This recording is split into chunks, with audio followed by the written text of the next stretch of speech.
सभी को नमस्कार। तो दोस्तों अपन बात कर रहे थे मूल अधिकारों के बारे में और अपन ने दो मूल अधिकार कर भी लिए थे, यानी एक समानता का अधिकार और जो स्वतंत्रता का अधिकार था वो अपन ने कंप्लीट कर लिया। और शेष जो चार बचे हुए हैं उनकी अपन आज बात करेंगे। ठीक है, तो अपना आज का जो तीसरा मूल अधिकार है वो है शोषण के विरुद्ध अधिकार, यानी कि हमारा किस प्रकार से शोषण नहीं हो उसके विरुद्ध भी हमें क्या मिले हुए हैं, अधिकार मिले हुए हैं। ठीक है, तो बात करते हैं अपन कि ये है जो अनुच्छेद 23 और 24 में है। ठीक है, तो आपसे एग्जाम में प्रश्न ऐसे भी पूछा जा सकता है कि भाई शोषण के विरुद्ध जो हमें मूल अधिकार मिला हुआ है उनका उल्लेख किन किन अनुच्छेदों में है, तो वो है अनुच्छेद 23 और अनुच्छेद 24 में। तो ध्यान देना, अनुच्छेद 23 में क्या लिखा गया है, तो अनुच्छेद 23 में लिखा गया है कि भाई मनुष्य के क्रय विक्रय एवं बेगार पर प्रतिबंध। किस पर? क्रय विक्रय एवं बेगार पर प्रतिबंध। तो इससे क्या समझे आप कि जैसे आपने देखा होगा कि व्यक्ति किडनी निकाल के बेच दी जाती है या व्यक्ति को भी बेच दिया जाता है, लड़कियों को बेच दिया जाता है, छोटे छोटे बच्चों को भी बेच दिया जाता है, तो उसके खिलाफ हमें अब मूल अधिकार दिया गया है, वो दिया गया है अनुच्छेद 23 के अंतर्गत। किसमें? अनुच्छेद 23 में। ये करना हमारे जो मूल अधिकार है उनके विरुद्ध है, यानी कि हम ऐसा कुछ हो रहा है तो हम कहाँ जा सकते हैं? न्यायालय में जा सकते हैं। और दूसरी बात करते हैं बेगार। बेगार का मतलब क्या होता है? बेगार यानी कि आपसे कोई काम करवाए और उसके बदले में क्या, आपको काम करवाया उसके बदले में कोई राशि नहीं दे, यानी कि जो मजदूरी की है हमने उसके बदले में कुछ नहीं दे, उसको कहते हैं अपन बेगार, है ना। तो ये भी हमें मूल अधिकार दिया गया है कि कोई भी व्यक्ति ये नहीं कर सकता कि आपको बिना किसी कुछ दिए आपसे काम करवाए। अगर ऐसा करता है तो हम न्यायालय में जा सकते हैं। ठीक है, और ध्यान देना ये बेगार जो पहले पूर्वज मतलब संविधान जब नहीं बना था उससे पहले काफ़ी प्रचलित थी। और जो राजा महाराजा थे वो अगर किसी को ऋण वगैरह दे रहे हैं तो अगर वो नहीं दे रहा है तो उससे क्या करवाते थे? बेगार करवाते थे ना। अपन कहते हैं ना, मैं तेरी बेगार नहीं करूँगा, है ना। तो बेगार का मतलब ये है कि आपको कुछ दे नहीं रहा वो और आपसे कुछ काम करवा रहा है ना। तो उसके विरुद्ध भी हमें अधिकार दिया गया है कि अगर कोई ऐसा करता है, बिना कुछ दिए हुए हमसे काम करवाता है, तो हम कहाँ जा सकते हैं? उसके विरुद्ध न्यायालय में। ठीक है, तो ये हो गया अनुच्छेद 23। अब बात करते हैं अनुच्छेद 24 की कि भाई अनुच्छेद 24 में क्या है। तो इसमें दिया गया है भाई कि 14 वर्ष से जो छोटे बच्चे हैं, यानी 14 वर्ष जिनकी एज है या फिर 14 वर्ष से छोटे हैं, उन बच्चों को आप कारखानों में, खान हुई, होटल वगैरह हुए, इनमें काम पर नहीं रख सकते। क्या क्या समझे इससे?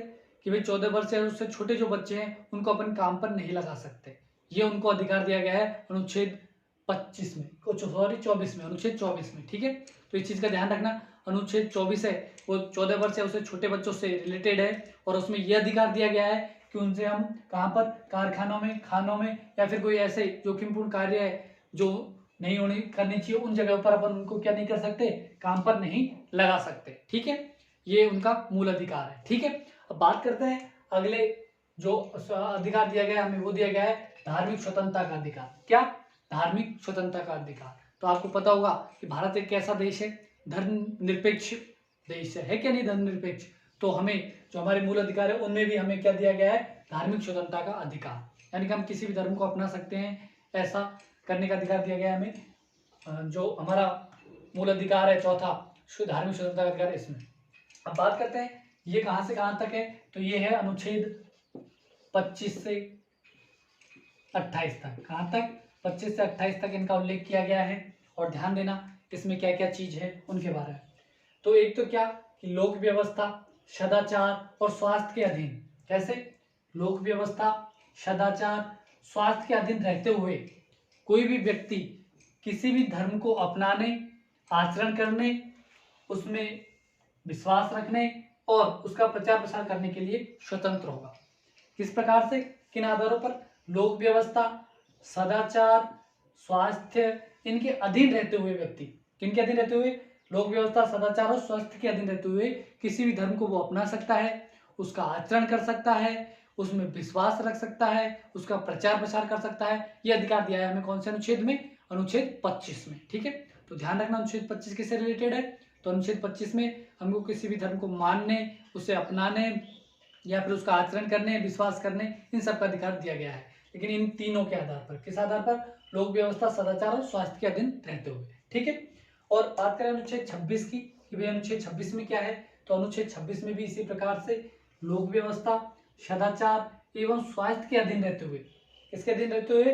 लोक व्यवस्था, सदाचार और स्वास्थ्य के अधीन रहते हुए हमें किसी भी धार्मिक संस्था का हम क्या कर सकते हैं? उसकी स्थापना कर सकते हैं, उसका प्रबंधन कर सकते हैं, है ना, यानी कि हम उसका मैनेजमेंट है वो देख सकते हैं, और उससे जो संपत्ति या फिर अपन कह सकते हैं आय आएगी, वो भी हमें आय कमाने का भी अधिकार है, और जो आय आएगी उसका उपयोग भी हम हमारे अनुसार कर सकते हैं। ये अधिकार दिया है हमें कौन से अनुच्छेद में? अनुच्छेद 26 में। ठीक है, समझ में आया क्या कि भाई अनुच्छेद 26 हमें क्या करने की इजाजत देता है कि आप क्या कर सकते हो, किसी भी मतलब आपकी आस्था है उसके अनुसार आप धार्मिक संस्था की स्थापना भी कर सकते हो, और आप जिस धार्मिक संस्था की स्थापना करोगे उसका प्रबंधन भी आप खुद कर सकते हो, और उससे जो इनकम आय होगी उसका सरकार पर किसी प्रकार का कोई हस्तक्षेप नहीं होगा उस आय में, उसका आप अपने अनुसार क्या कर सकते हो, उसको उपयोग में ले सकते हो। ठीक है, ये अधिकार दिया है हमें कौन से अनुच्छेद में? अनुच्छेद 26 के अंतर्गत। ठीक है, 25 में क्या था कि आपको किसी धर्म मानने का अधिकार था।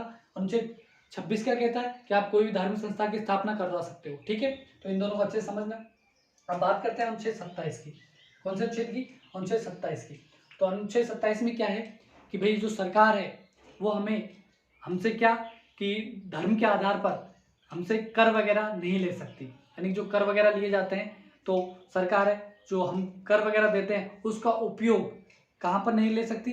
धार्मिक कोई भी धर्म है उसको बढ़ाने में या फिर उसके प्रचार प्रसार करने में उस कर को उपयोग में नहीं ले सकती, या फिर अपन कह सकते हैं कि धार्मिक आधार पर किसी भी प्रकार से हमसे कर नहीं लिया जा सकता। यह अधिकार देता है हमें अनुच्छेद 27। ठीक है, तो क्या अधिकार देता है? ये किसी भी व्यक्ति को क्या किसी भी व्यक्ति को कर देने के लिए बाध्य नहीं कर सकती गवर्नमेंट। क्या कर देने के लिए बाध्य नहीं कर सकती? किस आधार पर? कि वो किसी भी धर्म की अभिवृद्धि नहीं कर सकता या फिर पोषण के लिए। किसके लिए? किसी धर्म की अभिवृद्धि या फिर पोषण के लिए गवर्नमेंट हमें कर देने के लिए बाध्य नहीं कर सकती। अगर ऐसा करती है तो हम कहाँ पर? सुप्रीम कोर्ट न्यायालय में जा सकते हैं। ठीक है, अब बात करते हैं अनुच्छेद 28 की। अनुच्छेद 28 में क्या है? तो इसमें कहा गया है कि भाई जो राज्य है ना वो किसी भी शिक्षण संस्थान, उसमें जो राज्य के शिक्षण संस्थान है उनमें किसी भी धर्म के को मतलब पढ़ाया जाए या फिर धार्मिक जो शिक्षा है उसको लागू करने के लिए बाध्य नहीं कर सकता। क्या नहीं कर सकता? बाध्य नहीं कर सकता, यानी कि किसी भी जो राज्य के शिक्षण संस्थान है उसमें धर्म विशेष की शिक्षा नहीं दी जाएगी। क्या नहीं दी जाएगी? शिक्षा नहीं दी जाएगी, यानी कि आपको किसी भी प्रकार से कोई भी गवर्नमेंट स्कूल है उसमें धर्म के आधार पर शिक्षा नहीं दी जा सकती। लेकिन आपने देखा होगा कि भाई जो अल्पसंख्यक वगैरह है उनको ये अधिकार मिला हुआ है, यानी कि स्थापना कर सकते हैं। तो उसकी बात करेंगे, जो अल्पसंख्यक है उनके लिए अलग से अनुच्छेद 30 है उसमें ये बात कही गई है कि भाई आप क्या कर सकते हो? स्थापना कर सकते हो, और उसमें क्या कर सकते हो? स्थापना करने के साथ साथ कि जो अपना धर्म है उसकी भी शिक्षा दे सकते हो। यहाँ पे क्या कहा गया है? यहाँ पे कहा गया है कि आप जो गवर्नमेंट है वो क्या नहीं कर सकती कि धर्म के आधार पर शिक्षण की जो व्यवस्था है वो नहीं कर सकती, है ना। तो इन दोनों को आप कंपेयर करके समझना कि भाई 28 है वो तो क्या कहता है कि आप क्या नहीं करोगे कि किसी भी शिक्षण संस्थान है उसमें धर्म के आधार पर शिक्षा नहीं दोगे। लेकिन अनुच्छेद 30 क्या कहता है? अनुच्छेद 30 कहता है कि भाई जो अल्पसंख्यक वगैरह है वो मतलब उनके जो धर्म है उनके आधार पर शिक्षण संस्था की स्थापना कर सकता है। अगर स्थापना आ जाए तो अनुच्छेद 30, और अगर आपसे शिक्षा की बात करें तो अनुच्छेद 28, है ना, इसको भूलना मत। ठीक है, चलो चलते हैं, अब आगे बढ़ते हैं। तो ये तो हमारे शोषण के विरुद्ध और धार्मिक स्वतंत्रता का अधिकार हो गया। अब बात करेंगे अपन 5वें अधिकार की, और वो है संस्कृति एवं शिक्षा का अधिकार। कौन सा अधिकार है? संस्कृति एवं शिक्षा का अधिकार। ठीक है, दोनों को ही समझते हैं अच्छे से। तो धर्म की बात हो गई, हमारे जो चौथा मूल अधिकार था उसके अंतर्गत। ठीक है, तो अपन बात कर रहे थे कौन से? 5वें नंबर के मूल अधिकार की। और क्या है 5वें नंबर का मूल अधिकार? तो वो है संस्कृति, क्या? संस्कृति एवं शिक्षा का अधिकार। संस्कृति एवं शिक्षा का अधिकार। ठीक है, ये किसमें है? और ये अनुच्छेद बात करेंगे अपन कौन कौन से की? अनुच्छेद 29 व अनुच्छेद 30। ठीक है, दोनों किससे रिलेटेड है? तो दोनों रिलेटेड है कौन से? संस्कृति एवं शिक्षा के अधिकार से। ठीक है, तो बात करते हैं सबसे पहले अनुच्छेद 29 की। किसकी बात करते हैं? अनुच्छेद 29 की। तो इसमें क्या कहा गया है कि भाई जो देश के नागरिक हैं, और नागरिक आपको ध्यान है किसके लिए यूज लेते हैं अपन, केवल भारतीय के लिए, है ना, नागरिक है, और नागरिकों के भी अल्पसंख्यक वर्ग, नागरिकों के भी अल्पसंख्यक वर्गों को क्या अधिकार है, जो भाई अनुच्छेद 29 है वो क्या कहता है कि भाई जो अल्पसंख्यक वर्ग है वो अपनी भाषा एवं संस्कृति, वो वर्ग है जो वर्गों को अपनी भाषा एवं संस्कृति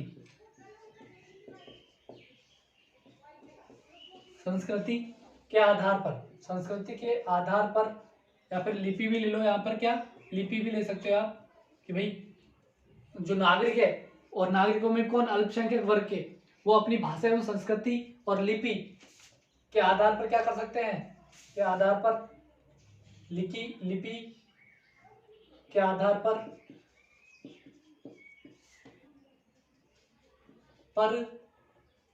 उनको बनाए रखने के लिए स्वतंत्र है।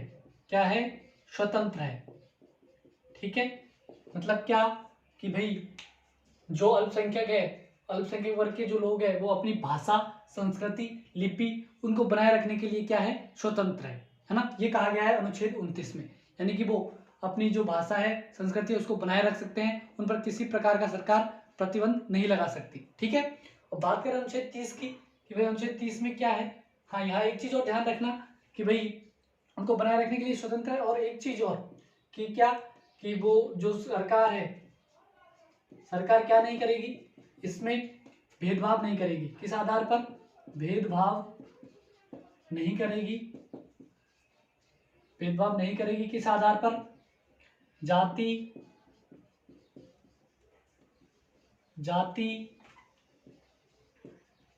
मूल वंश स्थान, जाति मूल वंश स्थान आदि के आधार पर। ठीक है, इनके आधार पर क्या नहीं करेगी, वो भेदभाव नहीं करेगी। ठीक है, भाषा भी लिख लो इसमें, भाषा, धर्म, इनके आधार पर किस प्रकार का भेदभाव नहीं किया जाएगा आपसे। ठीक है, और बात करें अनुच्छेद 30 की, कि अनुच्छेद 30 में क्या कहा गया है, तो इसमें कहा गया है जो अल्पसंख्यक वर्ग है, अल्पसंख्यक जो वर्ग है, जो अल्पसंख्यक वर्ग है वो अपनी अल्पसंख्यक वर्ग का, मतलब जो अल्पसंख्यक वर्ग है वो अपने वर्ग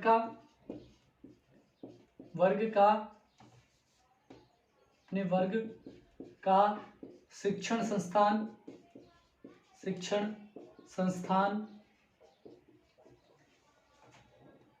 स्थापित कर सकता है। क्या कर सकता है, स्थापित कर सकता है। ठीक है, तो इसको समझना कि क्या, कि भाई जो अल्पसंख्यक वर्ग है वो अपने जो वर्ग है, अपना अल्पसंख्यक वर्ग है, उसके लिए क्या कर सकता है, वही शिक्षण संस्थान की स्थापना कर सकता है। और हम बात कर रहे थे अनुच्छेद 28 में क्या, कि वहां पर क्या नहीं किया जाएगा, धर्म का किसी भी धर्म को नहीं पढ़ाया जाएगा। कहाँ पर, शिक्षण संस्थानों में। लेकिन अनुच्छेद 30 क्या कहता है कि अल्पसंख्यक वर्ग है वो अपने अलग से अल्पसंख्यक और अपने वर्ग के लिए क्या कर सकता है, शिक्षण संस्थान की स्थापना कर सकता है। और उसमें उसके अंदर भी वो क्या, शिक्षण संस्थान के अंदर भी क्या, अपने जो धर्म है, अपना धर्म है उसका अध्ययन भी करवा सकता है, यानी कि अपने धर्म का, अपने धर्म की शिक्षा भी दे सकता है। ठीक है, शिक्षा दे सकता है। ठीक है, और जो अल्पसंख्यक वर्ग है उनके जो अलग से शिक्षण संस्थान खुलते हैं वो इसी अनुच्छेद के द्वारा खोले जाते हैं। ठीक है, तो ध्यान रखना कि भाई अनुच्छेद 29 है वो तो क्या कहता है कि भाई भाषा, संस्कृति और लिपि है उसको आप बना के रख सकते हो, जो अल्पसंख्यक वर्ग है वो। और 30 कहता है कि आप क्या, आपके लिए अलग से शिक्षण व्यवस्था भी खोल सकते हो। और इसमें एक चीज और कही गई है कि भाई जो सरकार है वो किसी भी प्रकार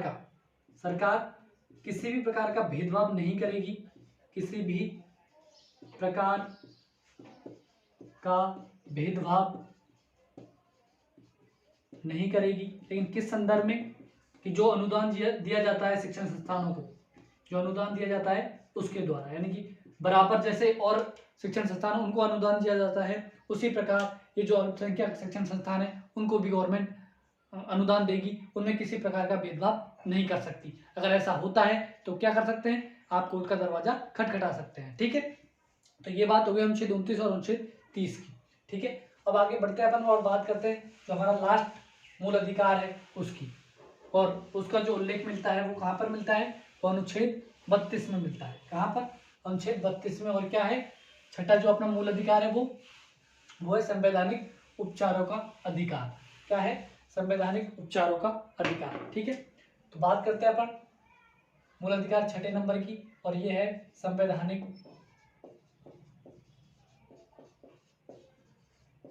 उपचारों का अधिकार। ठीक है, तो अपन को आधा तो इसके नाम से ही पता चल रहा है कि इसमें क्या चीज होगी, संवैधानिक उपचारों का अधिकार। ठीक है, और जो संवैधानिक उपचारों का अधिकार है वो है अनुच्छेद 32 में। कहाँ पर, अनुच्छेद 32 में, है ना। तो ध्यान रखना संवैधानिक उपचारों से संबंधित अनुच्छेद 32 है, और जो अनुच्छेद 32 है उसको जो भीमराव अंबेडकर जी थे उन्होंने क्या कहा था, संविधान की आत्मा। ठीक है, तो इस चीज को भी आप ध्यान रखना कि भाई अनुच्छेद 32 है उसको संविधान की आत्मा किसने कहा था, तो वो कहा था BR अम्बेडकर जी ने। ठीक है, अब बात करें कि भाई जो संवैधानिक उपचारों का अधिकार है वो है क्या, तो इसमें यही चीज बताई गई है कि अगर आपके जो मूल अधिकार दिए गए हैं आपको, उनमें किसी भी प्रकार का हनन होता है उनका, तो आप क्या कर सकते हो, आप सुप्रीम कोर्ट में जा सकते हो। कहाँ पर, सुप्रीम कोर्ट में। क्या कहा गया है इसमें कि भाई जो मूल अधिकार है उनका हनन होता है, ठीक है, तो आप कहाँ जा सकते हो, सुप्रीम कोर्ट में, है ना। तो ध्यान रखना अनुच्छेद 32 किसकी बात करेगा, सिर्फ सुप्रीम कोर्ट की। क्या करेगा, सुप्रीम कोर्ट की बात करेगा अनुच्छेद 32, लेकिन मूल अधिकारों से संबंधित हम हाई कोर्ट में भी जा सकते हैं। कहाँ पर, उच्च न्यायालय में भी। लेकिन अगर वो अनुच्छेद 32 के संदर्भ में बात करता है तो वहां पर सिर्फ सुप्रीम कोर्ट ही आपका आंसर जाएगा, इस चीज का विशेष ध्यान रखना। ठीक है, और जैसे ही मूल अधिकारों से संबंधित सुप्रीम कोर्ट में कोई मामला जाएगा तो वो अपनी 5 रिट जारी करेगा। कौन, सुप्रीम कोर्ट 5 रिट जारी करेगा, और उन 5 रिटों के आधार पर वो मूल अधिकारों को बचाने की कोशिश नहीं करेगा ही। ठीक है, और वो 5 कौन कौन से आदेश है जो देगा, तो पहला तो है कौन सा, पहले की बात करें तो बंदी प्रत्यक्षीकरण। क्या, बंदी प्रत्यक्षीकरण। ठीक है, बंदी प्रत्यक्षीकरण।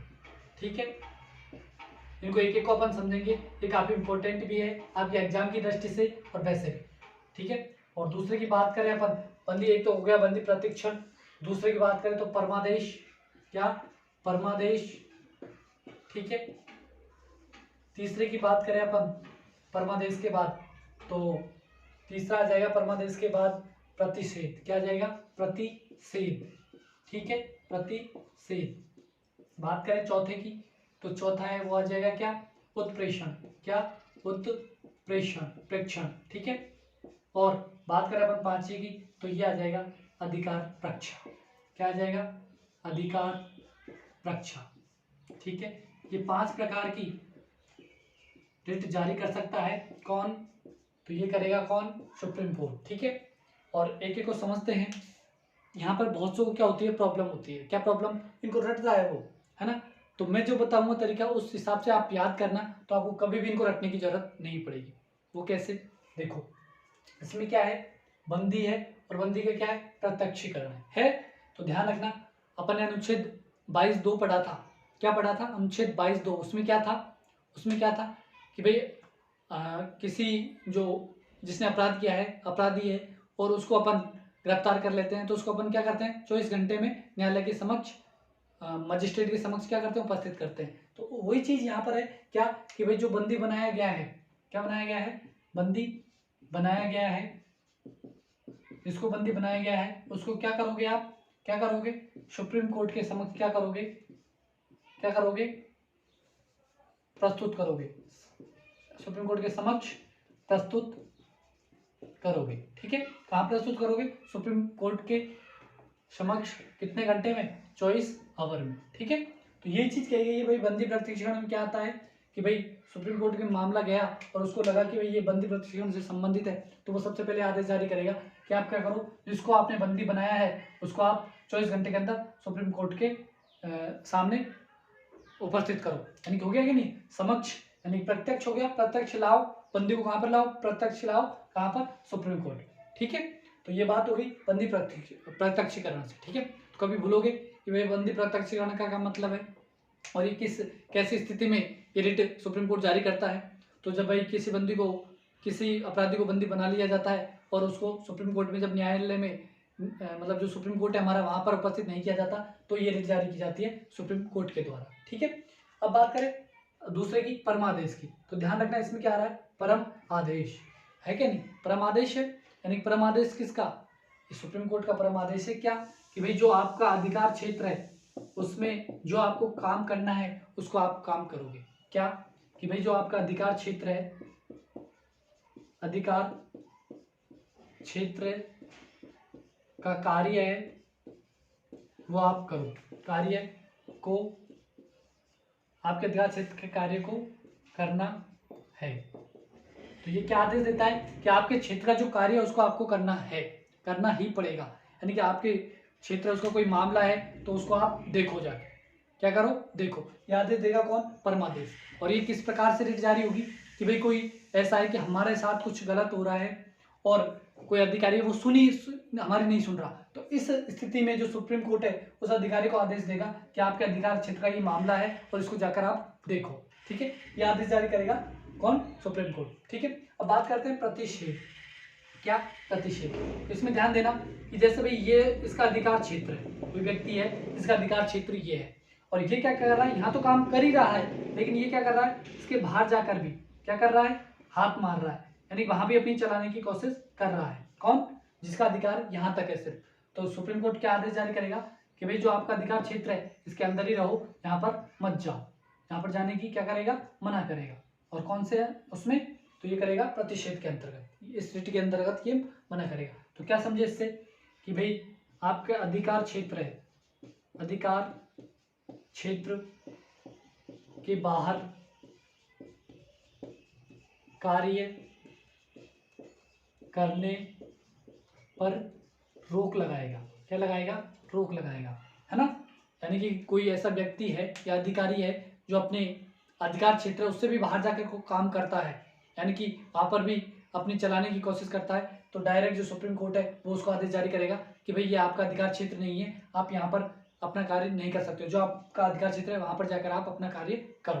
ठीक है, अब बात करते हैं उत्प्रेक्षण की। किसकी बात करते हैं, उत्प्रेक्षण की। ठीक है, तो उत्प्रेक्षण को समझना, होती यानी क्या होता है, ऊपर ऊपर होता है, प्रेक्षण यानी क्या, सेंड करना, प्रेक्षण कहते हैं संदेश को हिंदी में अपन संदेश प्रेक्षण, आपने हिंदी मोबाइल कीपैड मोबाइल में देखा होगा, लिखा हुआ जब हिंदी लैंग्वेज आती है तो संदेश प्रेक्षण, है ना। तो यहाँ पे क्या है, ऊपर प्रेक्षण यानी ऊपर भेजो, किसको, कोई ऐसा मामला है जो अधीनस्थ जो न्यायालय, नीचे के न्यायालय उनमें पड़ा है, तो जो सुप्रीम कोर्ट है वो आदेश जारी कर सकता है कि भाई आपके अंडर में ये मामला है, इसको आप क्या करो, आप ऊपर के न्यायालय में भेजो, है ना। जैसे कि कोई हाई कोर्ट का मामला है तो उसको क्या कहेगा सुप्रीम कोर्ट की, इसको आप हमारे यहाँ पर भेजो, सुप्रीम कोर्ट में भेजो, है ना। तो क्या समझे इससे कि इसमें अधीनस्थ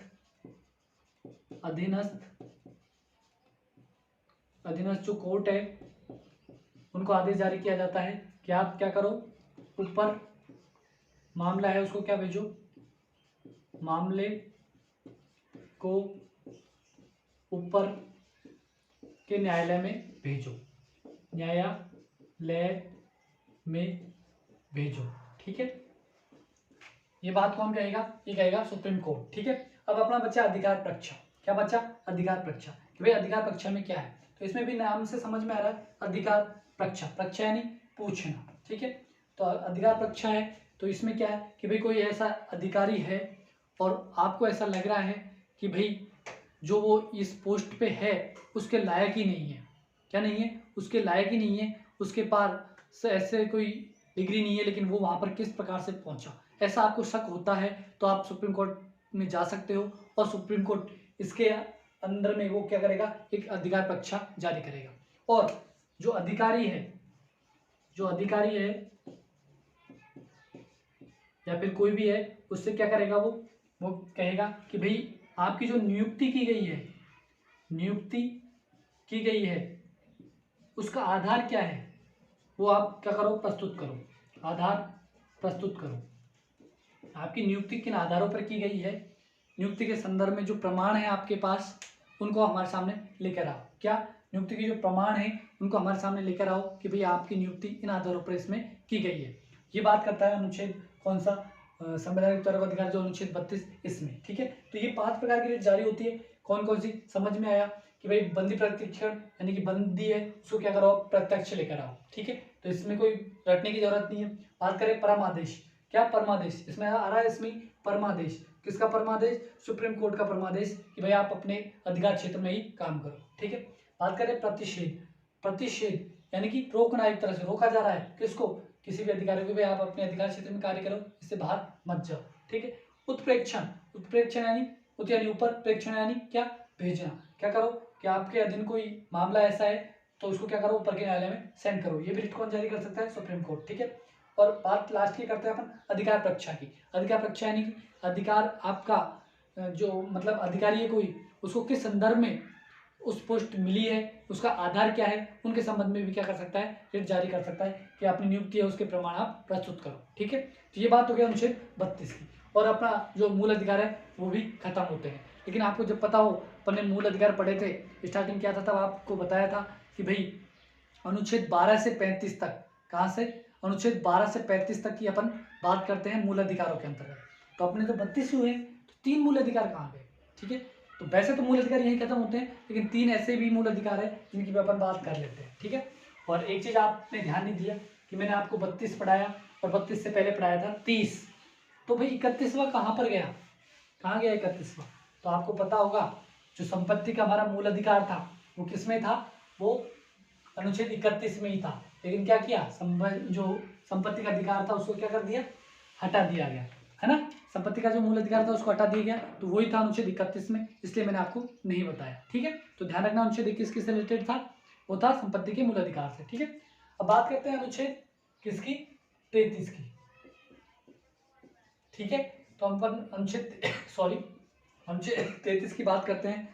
वैसे मूल अधिकार आपने अनुच्छेद 32 तक ही होते हैं, लेकिन इसके बाद भी कुछ ऐसे अधिकार हैं जो दिए गए हैं। वो क्या दिए गए हैं कि अनुच्छेद 33 में तो क्या कहा गया है कि भाई जो सैन्य है, सैनिक है, सैन्य है, अर्ध सैन्य है, ठीक है, आसूचना, अन्वेषण, ठीक है, ये है। तो क्या इनको भी हमारी तरह मूल अधिकार दिए गए हैं, क्या क्या इनको भी जो मूल अधिकार है, मूल अधिकार है, ये व्यक्ति है, क्या व्यक्ति हो सकते हैं, क्यों, क्योंकि जरूरी नहीं है कि केवल भारतीय ही सैनिक हो, अर्धसैनिक हो। ठीक है, क्योंकि नेपाली वगैरह भारत में आते हैं और भारत की जब वो ले लेते हैं नागरिकता, तो क्या वो सैनिक नहीं बन सकते, सैनिक बन सकते हैं ना। तो उसी प्रकार क्या कि भाई कोई सैनिक है, अर्धसैनिक है, आसूचना, अन्वेषण है, क्या उनको भी अन्वेषण वगैरह जो पद होता है ये भी एक तरह से। तो इन चीज़ों को ध्यान रखना कि क्या ये मूल अधिकार इनको भी इसी जैसे हमको मूल अधिकार मिले हुए हैं, क्या इनको भी ऐसे मूल अधिकार मिले हुए हैं, तो आपका आंसर अनुच्छेद नहीं, इनको इस प्रकार के मूल अधिकार नहीं मिले हुए। तो भाई ऐसा क्यों, क्योंकि ये सैनिक है और इनके संदर्भ में कौन, सिर्फ संसद ही क्या करती है, कानून बनाती है। संसद के अनुसार इन पर क्या कुछ प्रतिबंध लगे हुए होते हैं। ठीक है, इनके अधिकारों पर क्या लगे हुए होते हैं, प्रतिबंध। और हमने देखा कि संसद क्या कर सकती है, मूल अधिकारों को संशोधन भी कर सकती है, यानी कि संसद को क्या अधिकार है, इन सब पर कंट्रोल करने का अधिकार है। तो ये इनको जो मूल अधिकार नहीं मिले गए, ये भी कहाँ पर है, ये संसद में, संसद है उसने प्रतिबंधित कर रखे हैं, और ये लिखा हुआ है अनुच्छेद 33 में कि भाई जो सैन्य है, अर्धसैन्य, उनको ये अधिकार नहीं दिए जाएंगे। ठीक है, क्यों, क्योंकि वो किसके अंडर में, संसद के अंडर में। संसद उनके हिसाब से, जैसे कोई मामला होगा, अगर उनको जहाँ अधिकार देने की बात भी है तो वहाँ अधिकार भी दिए जाएंगे, जहाँ पर भाई नहीं दिए जाए तो वहाँ पर भी नहीं दिए जाएंगे, क्योंकि वो क्या कर रहे हैं, देश की रक्षा कर रहे हैं। ठीक है, तो इस चीज़ का भी आप विशेष ध्यान रखना। अब बात करते हैं अनुच्छेद 34 की। किसकी बात करते हैं, अनुच्छेद 34 की। ध्यान, अनुच्छेद 34 में क्या है कि मान लो कहीं पर भी मार्शल लॉ, क्या मार्शल लॉ, मार्शल लॉ। आप सोच रहे होंगे ये क्या आ गया, तो ये क्या है, इसको अपन क्या बोलते हैं, सैन्य विधि।